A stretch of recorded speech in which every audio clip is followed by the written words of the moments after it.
Kyle Larson put on one hell of a show last night at Tyler County. We'll talk about that, plus point out some of the other racing to come this weekend, and another track promoter provides insight and some complaints about the streaming model. Let's go.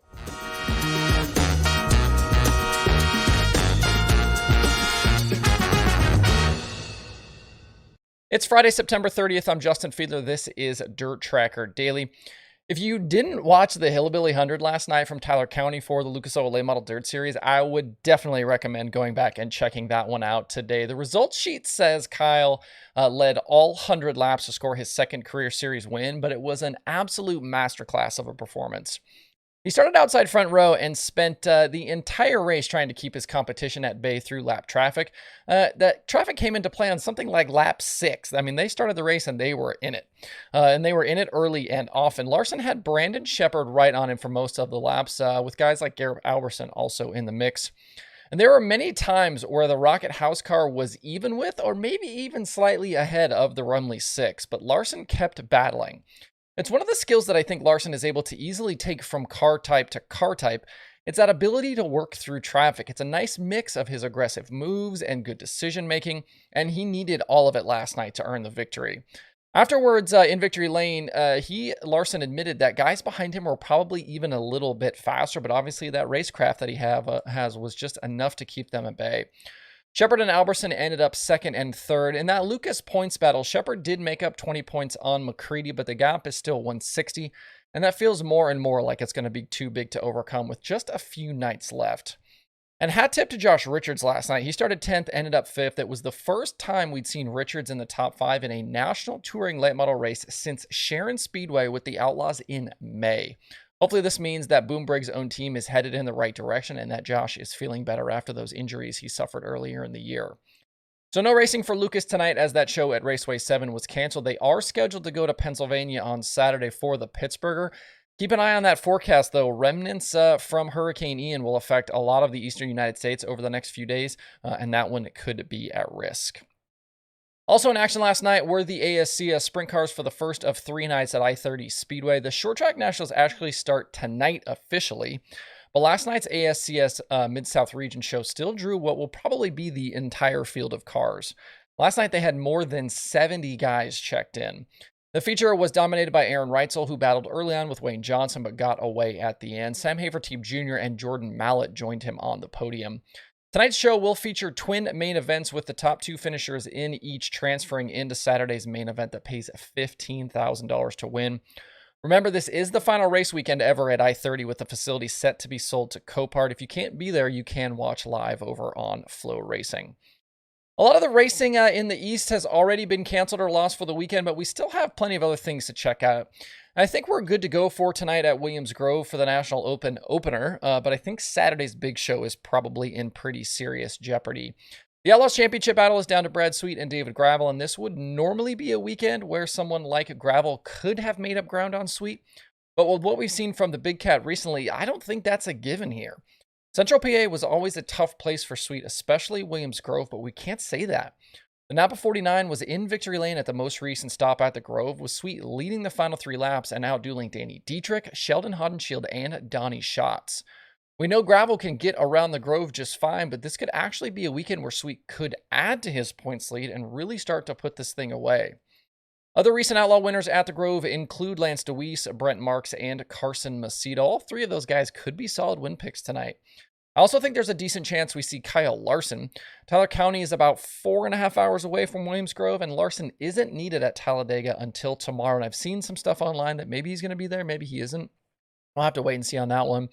And we are still watching that 15-race top 10 streak for Jacob Allen, and there's a good chance it gets extended tonight. Allen was 9th in the previous race at the Grove back in July. You can watch the Outlaw Weekend live on DirtVision. Here's to hoping they get that Saturday race in. And the USAC National Sprint Cars have 2 races this weekend. They've got the Friday night show that was at Terre Haute, now moved over to Kokomo, and then they've got Lawrenceburg on tap for Saturday. Brady Bacon is still trying to close the gap to Justin Grant for the championship, but neither driver seems to have a big advantage tonight at Kokomo. Bacon has a better average finish over the last few years there, but Grant did pick up a prelim night win during SmackDown not that long ago.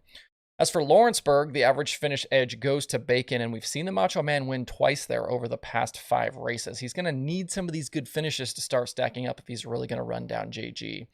Also, I would not forget about Kevin Thomas Jr. this weekend. 3 wins in the past 6 races means he's got a lot of confidence in that team and that car right now. Both USAC nights will be live over on Flo. Elsewhere around the country, we've got Power Eye Midgets at Sweet Springs. The Sprint Car Challenge Tour is at Silver Dollar if you're a California fan, and the Comp Cams late models are at Greenville for the Gumbo National. So a lot of stuff going on.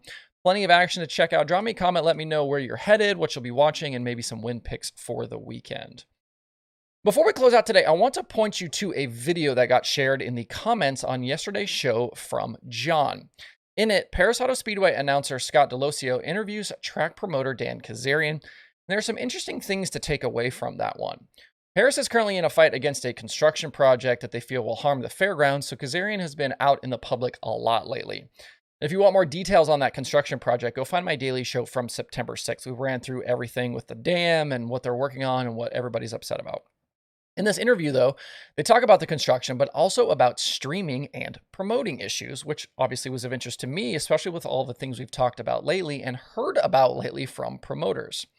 At this moment in time, I do not envy FloRacing and Michael Rigsby in any way, shape, or form, because it seems like they are the ones top of mind and easy to blame for any of the issues that tracks are facing right now.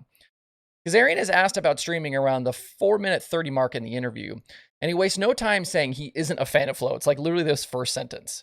He says their front gate revenue is down 37% this season and seems to be insinuating that streaming is to blame. He then, though, goes on to say that with gas prices above $6 a gallon in California, that people aren't going to come to the track. So on one hand, he's mad at streaming, but then blames gas prices. I don't know if he knows this or not, but Flo does not set the gas prices. He does reveal that Flo pays him $1,000 a night, which we then find out is good for about 33 tickets. That's right in line with what I've heard from other people about the Flo deal. And then later, Delosio mentions they guess that 200 to 300 people a night are staying home to watch the races on streaming versus come to the tracks. And that number is based on text messages that he gets from people that want shout-outs during the broadcasts. Kazarian then says that following the Oval Nationals, something needs to change. Either some sort of revenue share with FloRacing and USAC, or it all needs to go away. I'm curious after hearing them talk what the expectation is for the revenue share. If $1,000 is 33 tickets, that's $30 a ticket. Are they thinking that the streaming services should pay them $30 times the 300 they are guessing are staying home? That's $9,000. Should it really be on the streamers to make the tracks whole for losses they have at the front gates?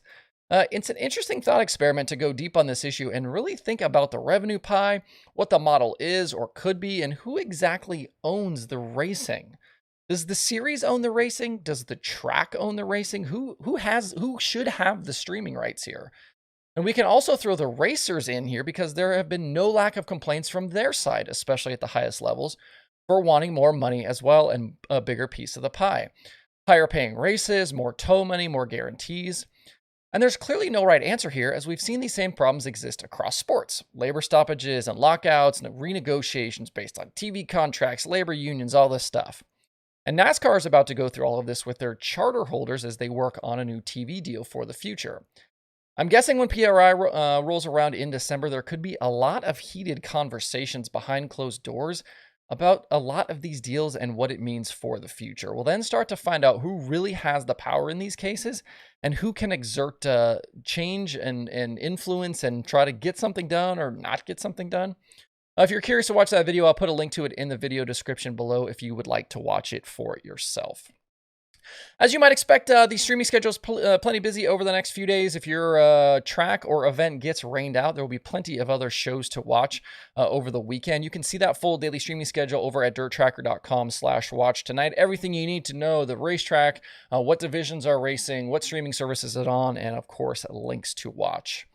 That's it for the show today. Enjoy the dirt racing weekend. Please hit that like button and subscribe to the show if you don't already. Thanks everybody for tuning in. We'll be back on Monday for more Dirt Tracker Daily.